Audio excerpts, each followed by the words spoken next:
कौन बनेगा नेता। नगर निगम के चुनाव पास आने वाले थे। पूरे कानपुर शहर में टिकट को लेकर मारामारी शुरू थी, लेकिन सबसे ज्यादा चर्चा में वार्ड नंबर 40 की सीट थी। वो इसलिए क्योंकि इस बार वहां की सीट महिला के लिए आरक्षित थी। अब सवाल ये था कि चुनाव लड़ेगा कौन। इससे पहले ठाकुर साहब वहां से पार्षद थे और इस बार उन्होंने अपनी पत्नी सीमा ठाकुर को टिकट दिलवाई और ठाकुर साहब की शान के कारण सीमा जी ने 20,000 वोटों से चुनाव जीत लिया। अरे बधाई हो सीमा भाभी, अब तो आप वार्ड की पार्षद बन गई हैं। अब तो हमारे काम आप ही करवाएंगी। अरे ये तो सिर्फ नाम की पार्षद बनी है, वो तो महिला सीट आ गई, वरना पार्षद तो मुझे ही बनना था। अब भले ही चेहरा इसका होगा, लेकिन पावर तो मेरी ही होगी। अरे वाह भाई साहब, क्या दिमाग लगाया है आपने भी। आइए आप लोग, खाना लगा दिया है सबके लिए।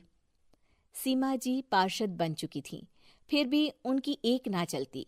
सारे काम ठाकुर साहब खुद ही संभाल लेते और जहां जरूरत पड़ती वहां सीमा जी का अंगूठा लगवा लेते। सीमा जी ज्यादा पढ़ी लिखी भी नहीं थी। एक दिन ठाकुर साहब और सीमा एक प्रोग्राम में जाते हैं। अरे ठाकुर साहब, आप आ गए। ओहो, पार्षद मैडम भी आ गई हैं। स्वागत है आप दोनों का। लगता है हमारे पार्षद फंड का सही इस्तेमाल हो रहा है। चलिए अब उद्घाटन करते हैं।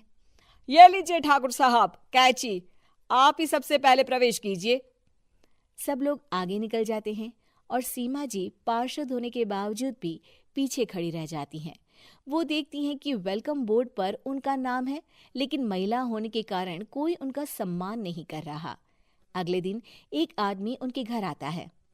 अरे ठाकुर साहब नमस्कार।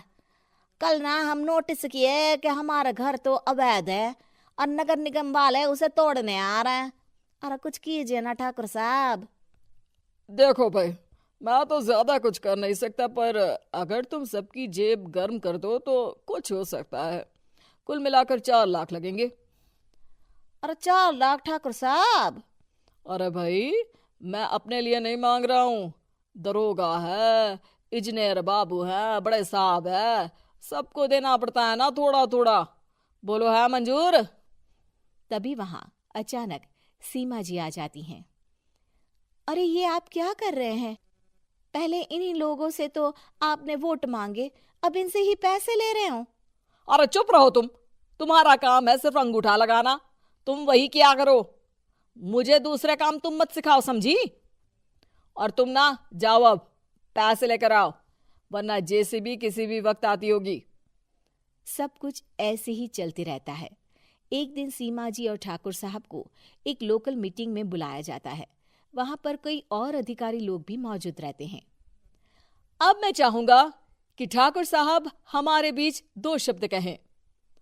मेरे प्यारे भाइयों और बहनों, आज मेरा सौभाग्य है कि मैं आप सबकी सेवा दिन रात कर पा रहा हूं।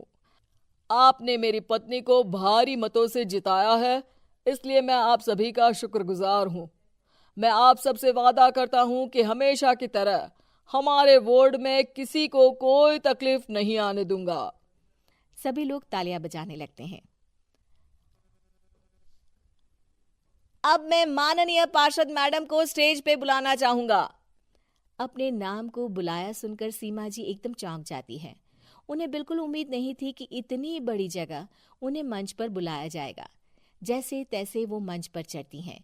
ऊपर जाते ही सीमा जी को सारी पुरानी बातें याद आ जाती हैं कि किस तरह उनके पति उन्हें कभी भी आगे बढ़ने नहीं देते और उनके नाम से गलत काम करते हैं। वो बोलने लगती हैं। मैं आपके वार्ड की पार्षद सीमा हूं। आप में से बहुत कम लोग ही मुझे जानते होंगे, क्योंकि इससे पहले मुझे कभी ऐसा मौका ही नहीं मिला। सारे मौके मेरे पार्षद पति यानी आपके ठाकुर साहब ही लेते रहे, लेकिन आज ये मौका मुझे मिला है तो मैं इसे ऐसे ही नहीं जाने दूंगी। मैं आपको ये बताना चाहती हूँ कि आपके ठाकुर साहब मेरे नाम की आड़ में गैर कानूनी काम करते हैं, जिस पर अंगूठों के निशान मेरे होते थे। इसीलिए मैं अपनी गलती मानती हूँ और आज अपने पद से इस्तीफा देती हूँ, ताकि आगे से कोई गलत काम ना हो पाए।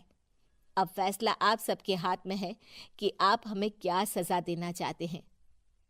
सीमा जी की बातें सुनकर ठाकुर साहब के चेहरे का रंग उड़ जाता है और वो शर्म से मुंह नीचा करके वहां से चले जाते हैं और पद से इस्तीफा देकर ही सही सीमा जी अपने आप में आत्मविश्वास महसूस करती हैं।